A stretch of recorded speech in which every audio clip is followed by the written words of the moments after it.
ಅಖಿಲ ಭಾರತೀಯ ವಿದ್ಯಾರ್ಥಿ ಪರಿಷತ್ ಈ ಹೋರಾಟದ ನೇತೃತ್ವವನ್ನು ವಹಿಸಿದೆ. ಅದನ್ನು ತಮಗೆ ನೆನಪಿರಲಿ, ಪುತ್ತೂರು, ಉಪ್ಪಿನಂಗಡಿ ಈ ಭಾಗದ ಎಲ್ಲ ಭಾಗಗಳಲ್ಲಿ ಪ್ರತಿಭಟನೆಯ ನೇತೃತ್ವವನ್ನು ವಿಶ್ವ ಹಿಂದೂ ಪರಿಷತ್ತಿನ ನೇತೃತ್ವದಲ್ಲೇ, ಬೇಕಾದರೆ ನಮ್ಮ ಹತ್ರ ಚಿತ್ರ ಇದೆ ಮತ್ತು ಕಾರ್ಯಕ್ರಮದ ಉದಾಹರಣೆಗಳನ್ನು ನಮ್ಮ ಕಣ್ಣ ಮುಂದೆ ಇಡ್ಬೋದು.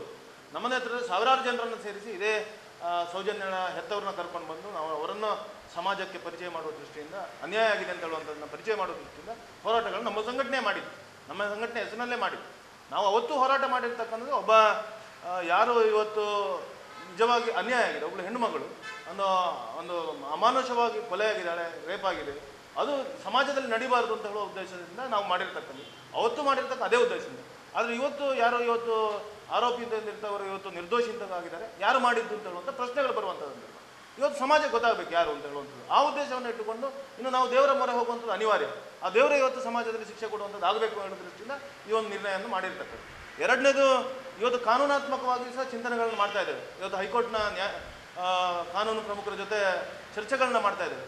ಯಾವುದೂ ಆಗದೇ ಇದ್ದರೆ ಸಾರ್ವಜನಿಕ ಹಿತಾಸಕ್ತಿ ಅರ್ಜಿ ಹಾಕಿ ಆದರೂ ಸಹ ನಾವು ಇದಕ್ಕೆ ನ್ಯಾಯವನ್ನು ಕೊಡುವಂಥ ಕೆಲಸವನ್ನು ಮಾಡಬೇಕು ಅಂತ ಹೇಳುವಂಥ ಯೋಚನೆಯನ್ನು ನಾವು ಮಾಡ್ತಾ ಇದ್ದೇವೆ.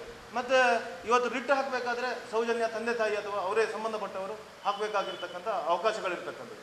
ಅವರು ಇವತ್ತು ಹಾಕ್ತಾರಾ ಇಲ್ಲೋ ಅಂತ ಹೇಳುವಂಥದ್ದು ನಾವು ಚರ್ಚೆ ಮಾಡ್ತೇವೆ.